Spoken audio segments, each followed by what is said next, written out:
लोग ये पूछ रहे थे, हमने सुबह डॉट वो किए थे इनर प्रोडक्ट किया था हमने ए का और बी का इनर प्रोडक्ट किया था। तो हमने बात की थी कि जो कैट वेक्टर है वो कॉलम मैट्रिक्स को शो करेगा और जो ब्रा वेक्टर है वो किसको शो करेगा, वो कॉम्प्लेक्स कंजुगेट को शो करेगा इसके। ठीक है, तो मान लेते हैं कि जो ब्रा वेक्टर है, जो कैट वेक्टर है, कैट वेक्टर की जो मैट्रिक्स है वो कुछ ऐसी बन रही है B0 और B1। और फिर हम ये मान लेते हैं कि जो ब्रा वेक्टर है उसकी जो मैट्रिक्स है वो रो मैट्रिक्स बन गई और रो मैट्रिक्स के जो कंपोनेंट है वो कॉम्प्लेक्स कंपोनेंट हो जाएंगे। तो वो हो गए A0 कंजुगेट और ये हो गया A1 कंजुगेट। इन दोनों का जब आपने मैट्रिक्स को जब आपने मल्टीप्लाई किया तो इन दोनों का जो आंसर आएगा वो क्या आएगा, A0 conjugate B1 plus A1 conjugate और इसका क्या बनेगा B1। यहां से ये ना भाई, इसी तरह से सॉल्व होगा इनका मल्टीप्लिकेशन। तो यहां पर मेरे को क्या दिख रहा है, एक कॉम्प्लेक्स स्केलर क्वांटिटी बन रही है, कॉम्प्लेक्स स्केलर क्वांटिटी। जब मैं इनर प्रोडक्ट करा रहा हूं, ये कौन सा प्रोडक्ट है, इनर प्रोडक्ट। जब मैं आउटर प्रोडक्ट कराऊंगा, आउटर प्रोडक्ट का मतलब क्या है, मैं इसको ऐसे लिख दूं, अगर मैं आउटर प्रोडक्ट कराऊंगा तो आउटर प्रोडक्ट के केस में क्या होगा कि ये कौन सा है, ये है कैट और ये कौन सा है, ब्रा। तो कैट की वैल्यू कितनी थी, ये आ गया यानी कि B0 और B1 और जो ब्रा वेक्टर है वो ये बन गया A0 कंजुगेट और A1 कंजुगेट। अब जब इन दोनों का आप मल्टीप्लिकेशन कराओगे तो कौन सी मैट्रिक्स बनेगी, यहां मैट्रिक्स कुछ ऐसी बनेगी A0 conjugate A0 star B1 B0। फिर दूसरा कंपोनेंट कौन सा बनेगा, A1 B0 और A1। दूसरा क्या बनेगा, A1 स्टार और B0। फिर इसी तरह से इसका कराओगे तो क्या बनेगा, A0 स्टार और B1 और फिर क्या बनेगा, A1 स्टार और B1। तो यहां पर तो बना कॉम्प्लेक्स स्केलर, जबकि यहां पर क्या बनेगी, कॉम्प्लेक्स मैट्रिक्स। यहां पर क्या बनेगी, कॉम्प्लेक्स मैट्रिक्स। तो जब हम आउटर प्रोडक्ट कराएंगे तो आउटर प्रोडक्ट में हमें कुछ इस तरह का आंसर मिलेगा और जब हम इनर प्रोडक्ट कराएंगे तो उस केस में हमें एक लीनियर सी इक्वेशन मिलेगी। तो यहां पर हमें कौन सी इक्वेशन मिल रही है, लीनियर इक्वेशन मिल रही है। और जबकि यहां पर इस केस में एक मैट्रिक्स तैयार हो गई 2x2 की।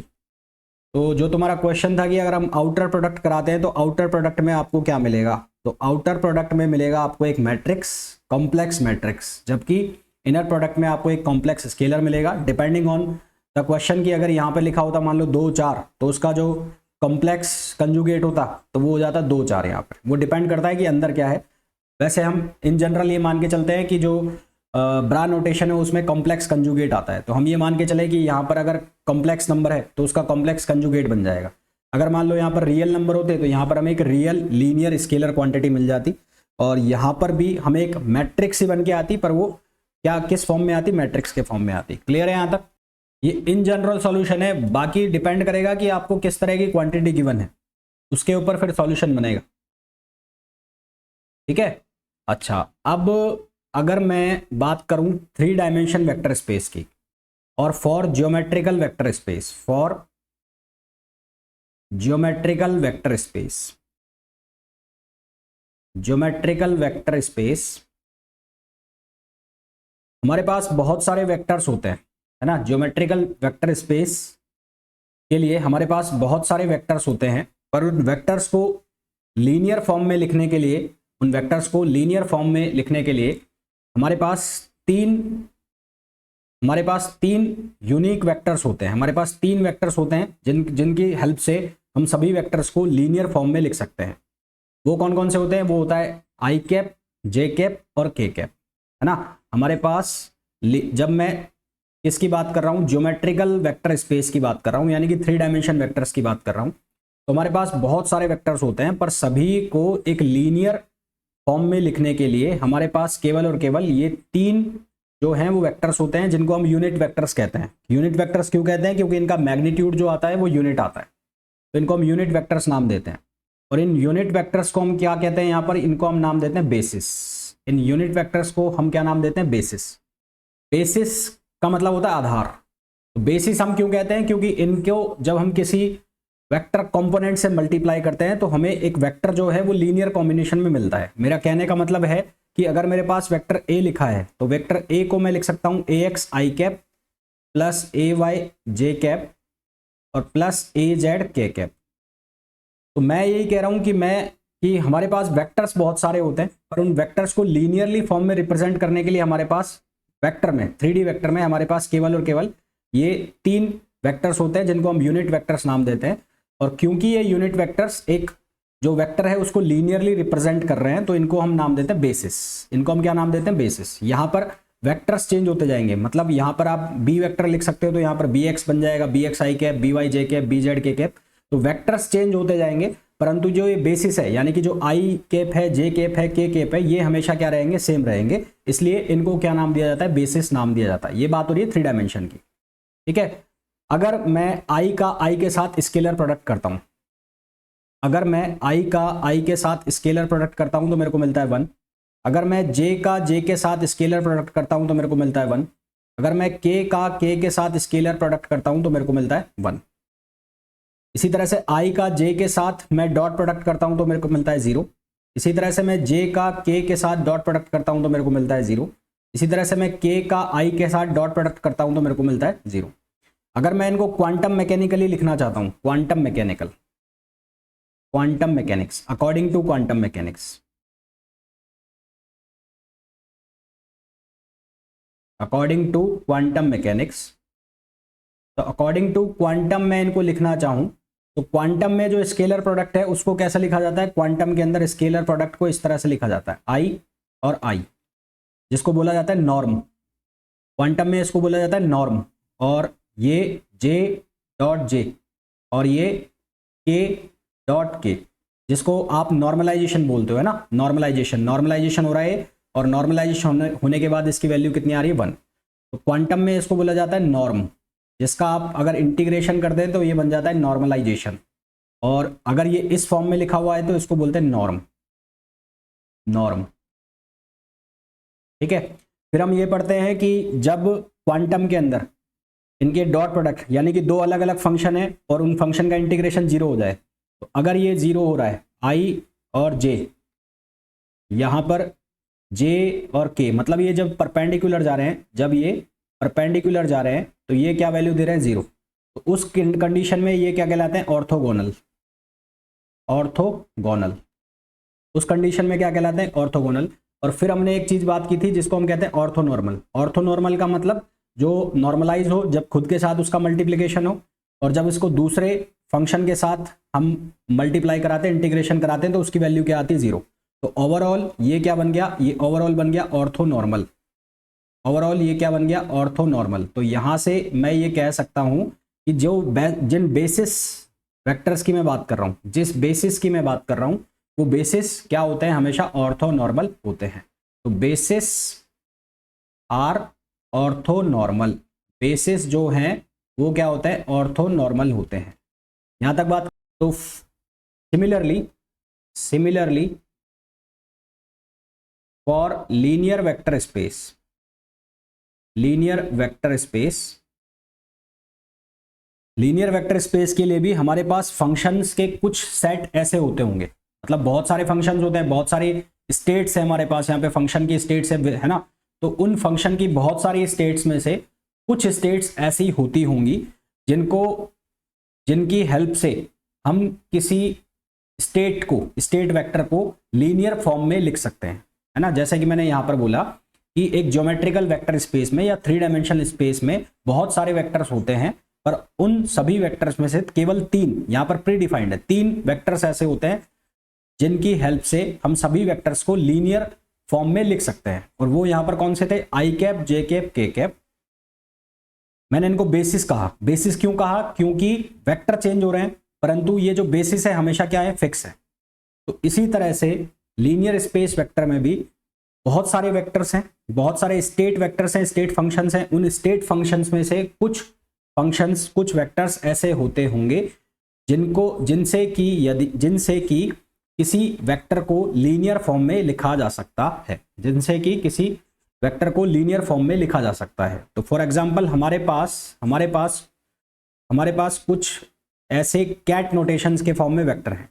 एक ले लिया मैंने phi1, एक ले लिया मैंने phi2 और एक ले लिया phi3। कुछ ऐसे मैंने यहाँ पर वेक्टर्स ले लिए और ये वेक्टर्स को मैं नाम दे रहा हूँ बेसिस वेक्टर्स। इनको मैं क्या नाम दे रहा हूँ? Basis vectors. तो बेसिस वेक्टर अगर है तो इनकी हेल्प से मैं किसी वेक्टर को लीनियर फॉर्म में लिख सकता हूँ। लीनियर फॉर्म में लिखने का मतलब मैं इस तरह से लिख सकता हूँ किसी वेक्टर को। तो मान लो मेरे पास वो वेक्टर है साई, वो वेक्टर है मेरे पास साई और उसको मैंने कैट नोटेशन में लिख लिया। तो उसको मेरे को लीनियर फॉर्म में लिखना है। तो लीनियर फॉर्म में लिखने का मतलब क्या हो गया? मैं इसको कुछ ऐसे लिख सकता हूँ। कैसे लिख सकता हूँ? ये एक आई कैप का काम कर रहा है, ये जे कैप का काम कर रहा है, ये के कैप का काम कर रहा है। तो यहाँ क्या बन जाएगा? यहाँ बन जाएगा कुछ, मान लो ये हो गया C1 और ये हो गया phi1, यहाँ हो गया कुछ C2, ये हो गया phi2, यहाँ हो गया कुछ C3 और ये हो गया phi3।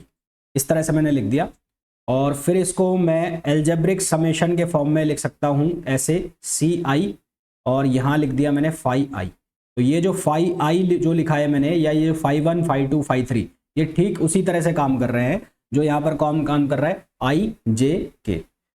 और ये जो है ax, ay, az, it is not a vector quantity, it is a scalar quantity. ये कंपोनेंट है इस वेक्टर के। ax is a component of vector a, ay is a component of vector a, az is a component of vector a। Component का मतलब क्या है कि z direction में a का प्रोजेक्शन, ay का मतलब क्या है? y डायरेक्शन में a का प्रोजेक्शन, ax का मतलब क्या है? x डायरेक्शन में a का प्रोजेक्शन। तो इसी बेसिस पर मैंने इसको लिखा है। मैंने क्या किया? 3 बेसिस वेक्टर कंसीडर कर लिए। बेसिस वेक्टर मतलब इसको मैं आई कैप मान रहा हूं, इसको जे कैप मान रहा हूं, इसको के कैप मान रहा हूं। तो किसी वेक्टर को मैंने इस फॉर्म में लिख दिया। C1 क्या है? C1 इस साई वेक्टर का कंपोनेंट है। C2 क्या है? इस साई वेक्टर का कंपोनेंट है। C3 क्या है? इस साई वेक्टर का कंपोनेंट है। यानी कि ये काम कर रहा है किसका? ax का, ये काम कर रहा है किसका? ay का, और ये काम कर रहा है किसका? az का। क्लियर है यहां तक बात?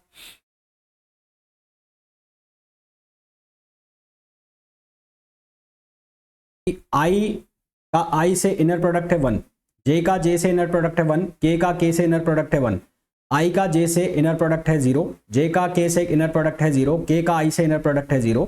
तो इसका मतलब मैं यहां भी क्या लिख सकता हूं? phi1 का phi1 से इनर प्रोडक्ट, phi2 का phi2 से इनर प्रोडक्ट और phi3 का phi3 से इनर प्रोडक्ट। ये क्या होगा? 1 होगा। सिमिलरली phi1 का phi2 से, phi2 का phi3 से, phi3 का phi1 से, इनसे इनर प्रोडक्ट क्या होगा? 0। इसका मतलब यहां तो ये क्या शो कर रहा है? नॉर्मलाइजेशन। ये क्या शो कर रहा है? नॉर्मलाइजेशन। और ये क्या शो कर रहा है? ये शो कर रहा है ऑर्थोगोनल। ऑर्थोगोनल इट मींस कि जो बेसिस है, basis vector is a orthonormal vector. It is a orthonormal vector. It is a orthonormal vector. लिखा हुआ था मेरे पास, लिखा हुआ था A vector is equals to A X I cap plus A Y J cap plus A Z K cap, कुछ ऐसा लिखा हुआ था। तो यहां पर ये जो है ये वेक्टर है और ये क्या है? कंपोनेंट है। Component in X direction.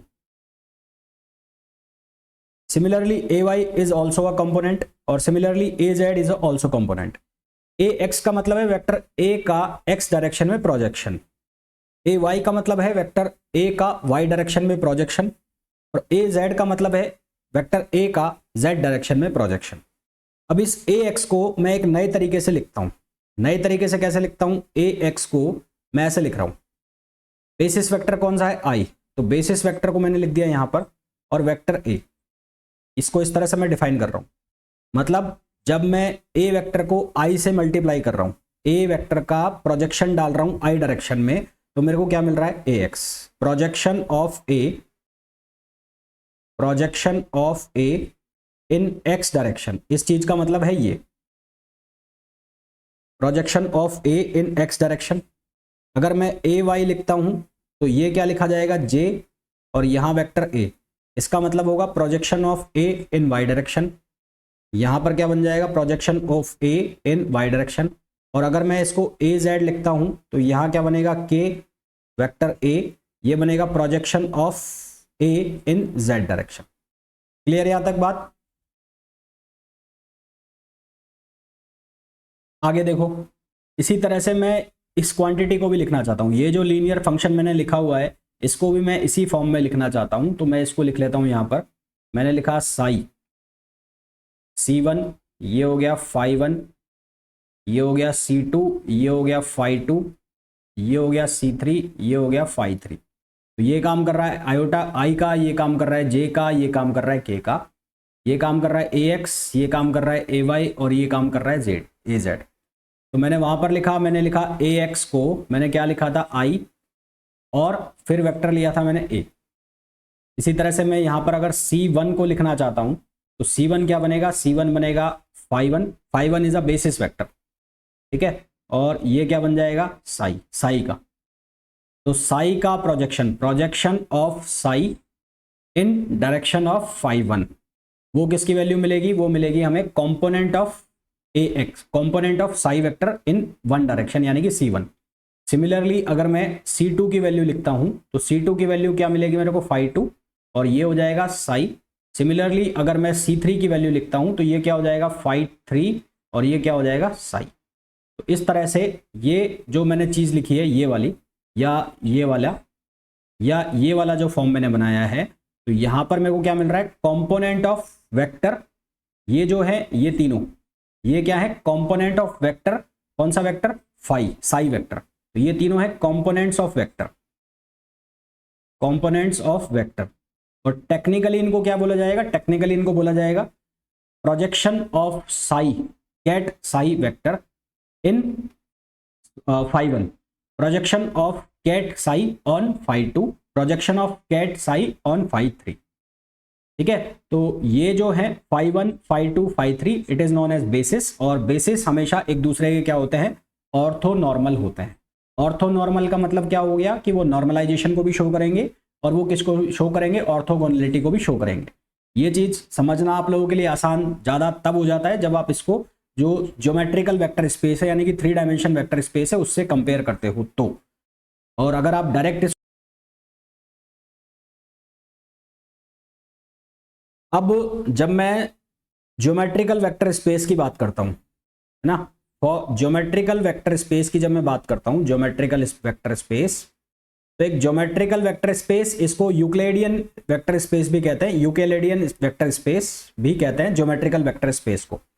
तो ज्योमेट्रिकल वेक्टर स्पेस में जितने भी वेक्टर्स हैं उनको लीनियर फॉर्म में लिखने के लिए हमारे पास केवल और केवल 3 बेसिस हैं, 3 बेसिस यूनिट वेक्टर्स हैं, आई, जे और के। तो इसलिए जो ज्योमेट्रिकल वेक्टर स्पेस होता है या जो यूक्लिडियन वेक्टर स्पेस होता है, ये 3 डायमेंशनल वेक्टर स्पेस होता है ना। तो ये है 3 डायमेंशनल वेक्टर स्पेस, ये होता है 3 डायमेंशनल वेक्टर स्पेस। कब, जब मैं ज्योमेट्रिकल वेक्टर स्पेस की बात कर रहा हूं। परंतु अगर मैं लीनियर स्पेस वेक्टर की बात करूं तो लीनियर स्पेस वेक्टर जो है, यहां पर हमारे पास बहुत सारे क्या होते हैं, हमारे पास बहुत सारे फंक्शंस होते हैं, बहुत सारे वेक्टर्स होते हैं, और हमारे पास कोई ऐसा डिफाइन नहीं है कि जो ऐसा कुछ यूनिक हमारे पास फिक्स नहीं है कि जो ये वेक्टर्स होंगे ये बेसिस वेक्टर होंगे। मैंने यहां पर जब आपको डेफिनेशन बताया तब भी मैंने कहा हम मान लेते हैं हमें कुछ ऐसे सेट्स मिल जाएं जिनके मल्टीप्लिकेशन से हमें लीनियर इक्वेशंस मिल जाए, लीनियर फंक्शंस मिल जाए। यहां पर शब्द यूज किया मैंने, मान लेते हैं। तो ऐसा कुछ यहां पर फिक्स नहीं है कि कौन से जो वेक्टर्स हमें मिल रहे हैं वो लीनियरिटी को शो करेंगे या जो बेसिस बनेंगे। बेसिस बनने के लिए पहली कंडीशन क्या है कि वो क्या होने चाहिए, ऑर्थोनॉर्मल। ऑर्थोनॉर्मल का मतलब है वो ऑर्थोगोनलिटी भी शो करे और वो नॉर्मलाइजेशन भी शो करे। तो यहां से ऐसे कोई यूनिक चॉइस नहीं है हमारे पास कि यहां पर इतने नंबर्स ही जो हैं वो बेसिस होंगे।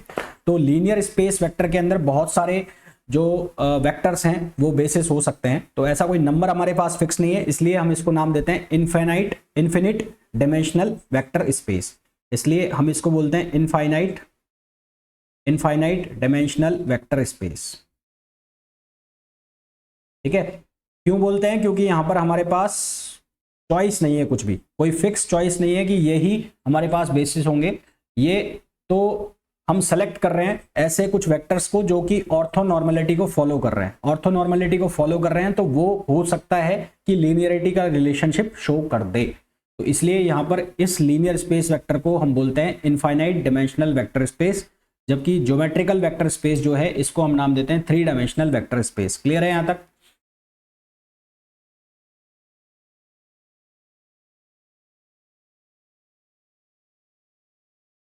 तो ये तो हमारी बात हुई किसकी? लीनियर स्पेस वेक्टर की। लीनियर स्पेस वेक्टर के अंदर हमने सबसे पहले बात की कि लीनियर स्पेस वेक्टर होते क्या हैं और कौन कौन से ऑपरेशंस को वो फॉलो करते हैं। हमने बात की कि वो वेक्टर एडिशन को फॉलो करते हैं, देन वो स्केलर मल्टीप्लिकेशन को फॉलो करते हैं। वेक्टर एडिशन के अंदर वो कौन कौन से लॉज को फॉलो करते हैं, कम्यूटेटिविटी, एसोसिएटिविटी को वो फॉलो करते हैं। फिर हमने देखा कि वो स्केलर मल्टीप्लिकेशन के अंदर जो है डिस्ट्रीब्यूटिव प्रॉपर्टी को फॉलो करते हैं। उसके अलावा फिर हमने बात की कि जो हिल्बर्ट स्पेस है वो क्या होता है। हिल्बर्ट स्पेस के अंदर कुछ कंडीशंस है वो फॉलो होनी चाहिए। ठीक है, फिर हमने बात की कि ड्राइक नोटेशंस क्या होते हैं, उसमें कैट वेक्टर क्या होता है, ब्रा वेक्टर क्या होता है, इन दोनों में क्या रिलेशन होते हैं, इनर प्रोडक्ट क्या होता है, आउटर प्रोडक्ट क्या होते हैं। फिर हमने बात की बेसिस क्या होता है, बेसिस की क्या कंडीशंस होती हैं। ये सारी हमने बातें की किसके अंदर? लीनियर स्पेस वेक्टर के अंदर। बहुत ज़्यादा इसके ऊपर कुछ क्वेश्चंस देखने को नहीं मिले। क्वेश्चन ज़्यादातर जो आते हैं तुम्हारे, वो मैंने ऑलरेडी आपको बताया कि कम्यूटेटर से, या फिर वो क्वेश्चंस पूछे जाते हैं आइगन स्पेस, आइगन वैल्यू से, नॉर्मलाइजेशन से, प्रोबेबिलिटी फंक्शन से, यहाँ से क्वेश्चंस पुट अप होते हैं। लास्ट टॉपिक जो इसमें बचता है, लास्ट चीज़ जो आती है इसमें, वो आती है लीनियर ऑपरेटर्स। मतलब कि जो हमने पढ़े थे मोमेंटम ऑपरेटर हमने पढ़ा था, जो एंगुलर मोमेंटम हमने पढ़ा था, एनर्जी ऑपरेटर जो हमने पढ़ा था, तो ये सब लीनियर ऑपरेटर्स होते हैं। तो लीनियर ऑपरेटर बेसिकली है क्या, वो हम डिस्कस कर लेते हैं। तो हमारे पास अब लास्ट टॉपिक आता है इसका, linear operator. Linear operator, linear operator का मतलब कोई ऐसा ऑपरेटर जिसको, मान लो कोई ऑपरेटर है ए, इसको मैं कोई वेव फंक्शन से मल्टीप्लाई करा रहा हूं। वेव फंक्शन है साई 1, हमारे पास कोई फंक्शन है साई 1 और साई 2। अगर मैं इसको इस तरह से लिख पा रहा हूं, इस तरह से मैं इसको लिख पा रहा हूं, यानी कि लीनियर फॉर्म में मैं इसको लिख पा रहा हूं, then A is called linear operator. यदि कोई ऑपरेटर ए है, उसको मैं किसी वेव फंक्शन से मल्टीप्लाई कराऊं, वेव फंक्शन यहाँ समेशन में भी है, यहाँ पर ये माइनस में भी हो सकती है, जरूरी नहीं समेशन में हो, और मैं फिर उसको इस तरह से लीनियर फॉर्म में शो कर पाऊं, तो इसको हम कहते हैं लीनियर ऑपरेटर। यानी कि अगर ऐसे ना समझो तो इसको ऐसे भी समझ सकते हो, मेरे पास कोई ऑपरेटर है ए और मेरे पास कोई वेव फंक्शन है ए साई 1, जहां पर ये जो है ए, ये एक स्केलर क्वांटिटी है, ये स्केलर क्वांटिटी है। तो अगर मैं इसको ऐसे लिख सकता हूं A psi 1, then it is also a linear operator, तो भी ये क्या कहलाएगा? लीनियर ऑपरेटर कहलाएगा। उसके अलावा यदि मेरे पास कोई ऑपरेटर है ए और मेरे पास वेव फंक्शन अब इस तरह से लिखे हुए हैं सी साई 1 और ये C2, ये C2 साई 2 इस तरह से लिखा हुआ है, तो मैं इसको कैसे लिख सकता हूँ? इस प्रॉपर्टी के अकॉर्डिंग ऐसे लिख सकता हूँ C1 A साई 1, इसको लिख दिया मैंने C2 A साई 2। तो इस तरह से मैं इसको लिख पा रहा हूँ। तो अगर मैं इस तरह से वेक्टर को लिख पा रहा हूँ तो इसको हम क्या कहते हैं? लीनियर ऑपरेटर कहते हैं। ठीक है, इसको हम क्या कहते हैं? Linear operator. मान लो इस ऑपरेटर पे ये फंक्शन है, इस फंक्शन पर मैंने ऑपरेटर अप्लाई किया। ऑपरेटर का मतलब है मैथमेटिकल टूल। ये मैथमेटिकल टूल चलाया और मेरे को कोई नया वेव फंक्शन मिल गया, कोई नया वेव फंक्शन मिल गया। मान लो ये φ1 बन गया, ये φ2 बन गया, तो ये बन गया C φ1 और ये बन गया C φ2। तो कुल मिलाकर अगर ये कंडीशंस फुलफिल हो रही हैं, मतलब एक कोई ऑपरेटर है जिसको मैं एक वेव फंक्शन के साथ जब वेव फंक्शन पे अप्लाई करता हूं और जो मेरा रिजल्ट आता है उसको मैं लीनियर फॉर्म में लिख पाता हूं, तो जो ऑपरेटर ए है उसको हम क्या नाम देंगे? Linear operator. देन ऑपरेटर ए,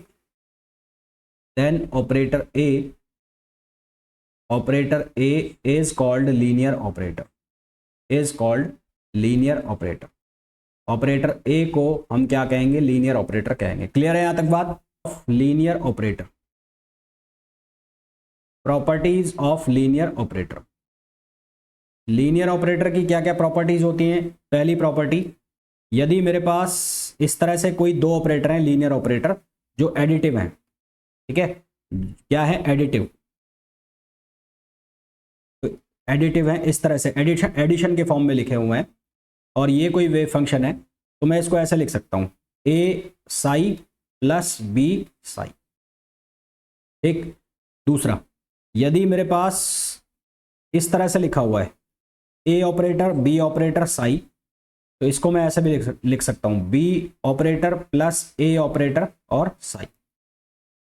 थर्ड, अगर मेरे पास इस तरह से लिखा हुआ है ए और A plus B, A operator plus B operator plus C, तो इसको मैं ऐसे लिख सकता हूं, A operator plus B plus C, B operator plus C operator. ठीक है, तो ये जो प्रॉपर्टीज हैं ये तीनों क्या कहलाती है, एडिटिव प्रॉपर्टीज। ठीक है, ये तीनों जो प्रॉपर्टीज हैं ये क्या कहलाती है, एडिटिव प्रॉपर्टीज। मैं यहां लिख भी देता हूं, एडिटिव प्रॉपर्टीज, एडिटिव प्रॉपर्टी, यानी कि A plus B psi, A psi B psi, A plus B psi बराबर B plus A psi, A plus B C equals to A B plus C, जो कि आप नॉर्मली वेक्टर्स के case में भी पढ़ते हैं। तो अगर आप इनको ऐसे लिख पा रहे हैं तो ये प्रॉपर्टी कहलाती है एडिटिव प्रॉपर्टी। ठीक है, ये प्रॉपर्टी कौन सी प्रॉपर्टी कहलाती है, एडिटिव प्रॉपर्टी। सेकेंड प्रॉपर्टी आती है जो आती है मल्टीप्लीकेशन प्रॉपर्टी, मल्टीप्लीकेटिव प्रॉपर्टीज। तो multiplicative property, second property multiplicative property.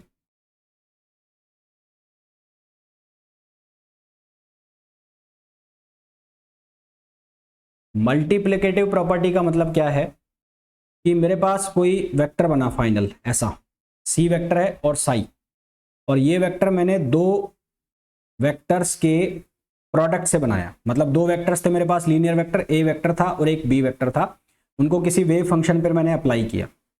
तो ये वेव फंक्शन सॉल्व कैसा होगा, पहले सॉल्व होगा बी, पहले सॉल्व होगा बी, बी सॉल्व होके मान लो कोई वेक्टर आ गया फाइव, तो ये बन गया ए वेक्टर फाइव।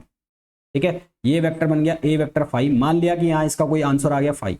अब ये सॉल्व होगा, तो यहाँ मान लो अब आ गया कुछ एफ, ये आ गया कुछ एफ वेक्टर, तो C vector Sai equals to ये होगा। तो मल्टीप्लिकेटिव प्रॉपर्टी में क्या है कि यदि दो लीनियर ऑपरेटर्स हैं और उनका प्रोडक्ट करके किसी फंक्शन पर उनको अप्लाई किया गया है, तो सबसे पहले जो फंक्शन सॉल्व होगा वो होगा राइट साइड वाला, फिर होगा लेफ्ट साइड वाला। राइट का मतलब ये राइट हो गया और ये लेफ्ट हो गया, तो सबसे पहले आप सॉल्व करोगे किसके लिए, राइट के लिए। यहाँ पर राइट कौन सा हो गया, बी मेरा, तो सबसे पहले मैंने सॉल्व किया बी के लिए। बी का सॉल्व करने के बाद आप सॉल्व करोगे ए का। कहने का मतलब आपको दो लीनियर मोमेंटम ऑपरेटर अप्लाई करके दे दिया, एक दे दिया पी और एक दे दिया एक्स। आपके पास लीनियर ऑपरेटर हैं, एक ऑपरेटर लग गया आपके पास पी ऑपरेटर और एक लग गया एक्स ऑपरेटर, और फंक्शन है साई, इस तरह से। तो इस केस में सबसे पहले आप सॉल्व करोगे एक्स को और ये सॉल्व हो जाएगा, तब उसके बाद आप सॉल्व करोगे पी को। अगर इसी तरह से आपके पास ये ऑपरेटर लगा रखे हैं ये वाले, तो सबसे पहले आप सॉल्व करोगे पी को और देन उसके बाद सॉल्व करोगे आप एक्स को। तो ये जो प्रॉपर्टी है इसको कहते हैं मल्टीप्लिकेटिव प्रॉपर्टी। क्लियर है यहां तक? Unit operator, unit operator, unit operator का मतलब क्या होता है, यूनिट ऑपरेटर को लिखते हैं हम आई से, इसको आइडेंटिटी ऑपरेटर भी कहते हैं, आई ऑपरेटर, आइडेंटिटी ऑपरेटर भी कहते हैं। ये एक ऐसा ऑपरेटर है जिसको किसी फंक्शन के ऊपर अप्लाई किया जाए तो फंक्शन की वैल्यू में कोई चेंज नहीं आता। ठीक है, ये एक ऐसा ऑपरेटर है जिसको किसी फंक्शन के ऊपर अप्लाई किया जाए तो फंक्शन की वैल्यू में कोई चेंज नहीं आता। There is no change, there is no change in the value of function, in the value of function. तो फंक्शन की वैल्यू में कोई चेंज नहीं आता, तो ऐसा जो ऑपरेटर है उसको हम कहते हैं यूनिट ऑपरेटर, या इसको आइडेंटिटी ऑपरेटर भी नाम दिया जाता है। ठीक है, ये एक ऐसा ऑपरेटर है जिसको किसी फंक्शन पर यदि अप्लाई किया जाए तो फंक्शन की वैल्यू में कोई चेंज नहीं आए, तो ऐसा जो ऑपरेटर है उसको यूनिट ऑपरेटर कहा जाता है। सिमिलरली एक ऑपरेटर होता है जिसको कहते हैं जीरो ऑपरेटर या नल ऑपरेटर, जीरो ऑपरेटर या नल ऑपरेटर। तो जीरो ऑपरेटर को मैं शो करूंगा ओ या जीरो से। तो ये एक ऐसा ऑपरेटर है जिसको यदि किसी फंक्शन पर अप्लाई किया जाए तो हमें जो आंसर मिलेगा वो जीरो मिलेगा। ऐसा ऑपरेटर जिसको किसी फंक्शन पर अप्लाई किया जाए तो आंसर में हमें क्या मिलेगा, 0 मिलेगा। तो ऐसे ऑपरेटर को हम क्या कहते हैं, जीरो ऑपरेटर या नल ऑपरेटर। ठीक है, तो value of function becomes 0। Function की जो वैल्यू है वो 0 बन जाती है, तो ऐसा ऑपरेटर को हम क्या नाम देते हैं, जीरो ऑपरेटर नाम देते हैं, या नल ऑपरेटर इसको नाम देते हैं। क्लियर है यहां तक?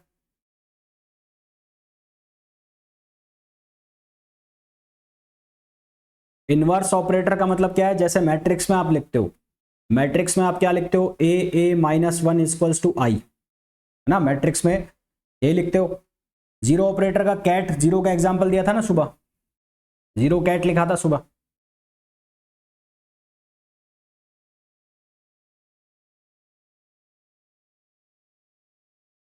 नल कैट लिखा था जो, वो हो गया।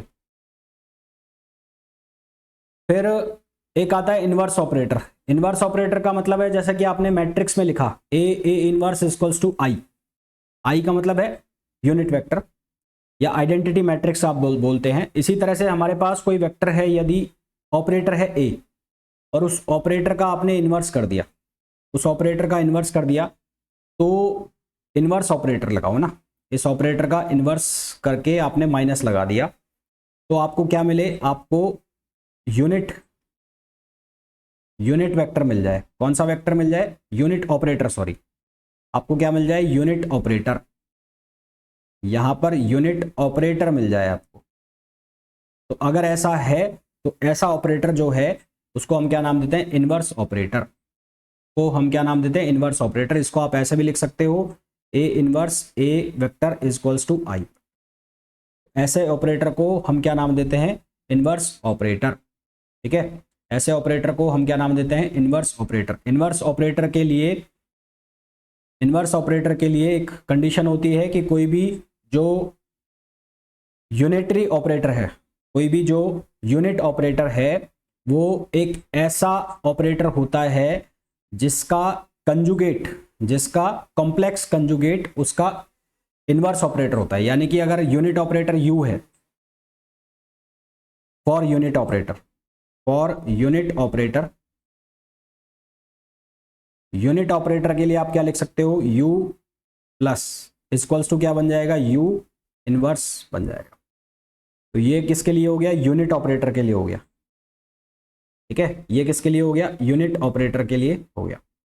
तो कुल मिलाकर इनवर्स ऑपरेटर वो है जो कि मैट्रिक्स का जो फॉर्म बनता है a -1 इक्वल्स टू आई, अगर ये बना दे, किसी वेक्टर को, किसी ऑपरेटर को मैं उसके इनवर्स से मल्टीप्लाई कर दूं और आई बन जाए, ठीक है, क्या बन जाए, आई बन जाए, तो वो क्या कहला जाता है, यूनिटरी जो ऑपरेटर है वो कहला जाता है। जैसे कि मेरे पास px है, तो px को मैं लिखता हूँ माइनस आयोटा h का डेल अपॉन डेल x, इस तरह से लिखते हैं।